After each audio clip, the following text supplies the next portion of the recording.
Sir, can you explain how you calculated your latest round of tariffs? Was there a formula that was used? And do you expect any of these countries to face tariffs as well? The formula was a formula based on common sense, based on deficits, based on how we've been treated over the years, and based on raw numbers. And we're going to have a couple of more coming out today. Brazil, as an example, has been not good to us, not good at all. We're going to be releasing a Brazil number, I think, later on this afternoon or tomorrow morning. But they're based on very substantial facts and also past history. You look at the past history. We never had anybody in the White House that understood the numbers or were into it like I have. You know, we've taken in hundreds of billions of dollars in tariffs, hundreds of billions, and we haven't even started yet.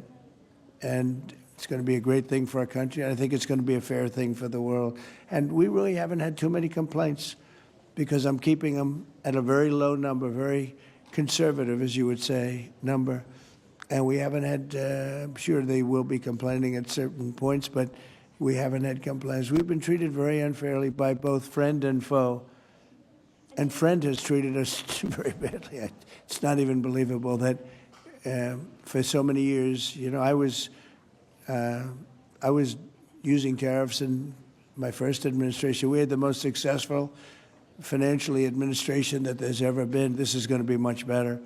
But we got cut short with the COVID because I didn't think it was appropriate when, you know, Italy, Spain, so the horror show that a lot of the countries went through. So I cut it a little bit short. But we took in hundreds of billions of dollars, and we had the most successful term ever from a president financially.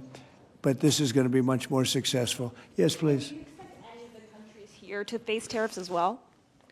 I haven't thought of it, but I don't know. Let's see, I like him, and him. No, I don't think so, not too much. He's very good. He's a friend of mine now. Yes, thank you for taking our questions, Mr. President. Okay. You talked about the amount of external revenue the country has brought in thanks to your tariffs. Can you talk about how these hundreds of billions of dollars that are getting brought in will help grow the country, and what do you hope to put it towards? Well, bigger than the tariffs, actually, are the fact that when you charge the tariffs at a certain point, they say, well, we can't pay those tariffs. It doesn't make economic sense. These are wealthy countries, and they or their companies will come into our country and build, and that's what's actually happening. If you had a very low tariff, there'd be no incentive to do that. If you have no tariff, like we used to have, which is so stupid, it's not even believable, but then obviously they make their product, the product in their country. They have the jobs, they have the income, they have the taxes, they have everything, and they just send it into us, and it's jobs that we wouldn't get. Now the wheel is turned. And what we're doing is more important, we're taking in hundreds of billions of dollars, money that we've never seen before.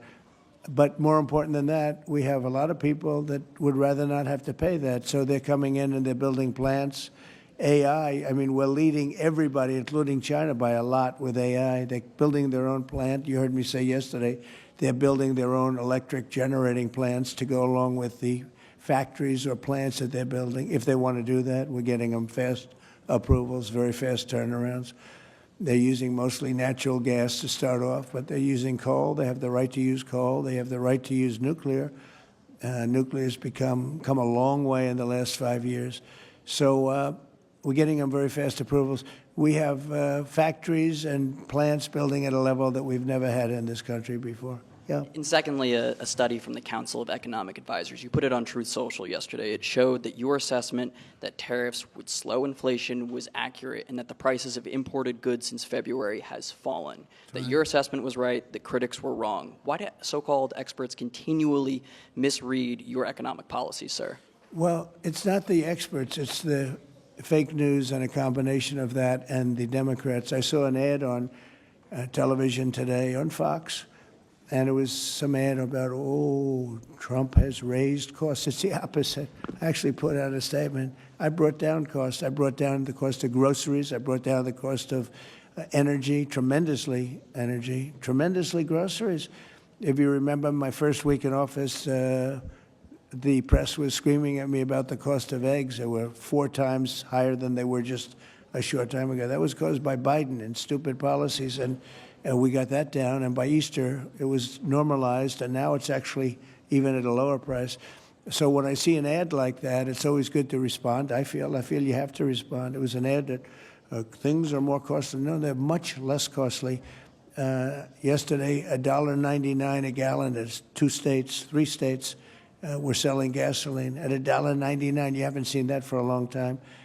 And I brought costs way down.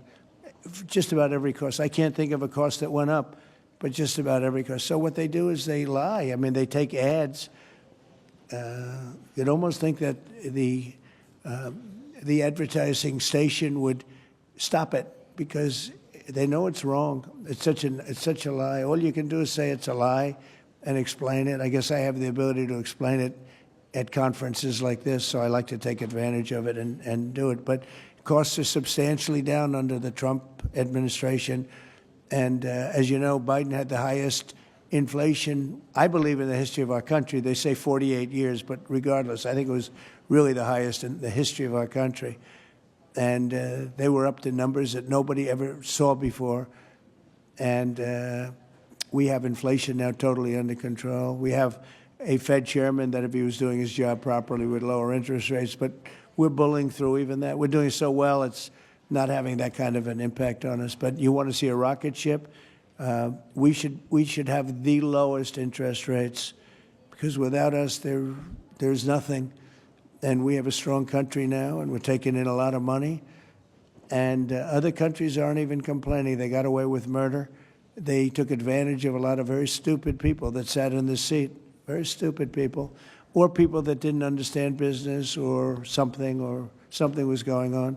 But hard to believe that they got away with it for so many years. But now, and I'm treating them very fairly. Again, we have countries with tremendous deficits with us, where we have, where we essentially lose a lot of money. And we are changing that around very rapidly. And I think it's about time somebody did it.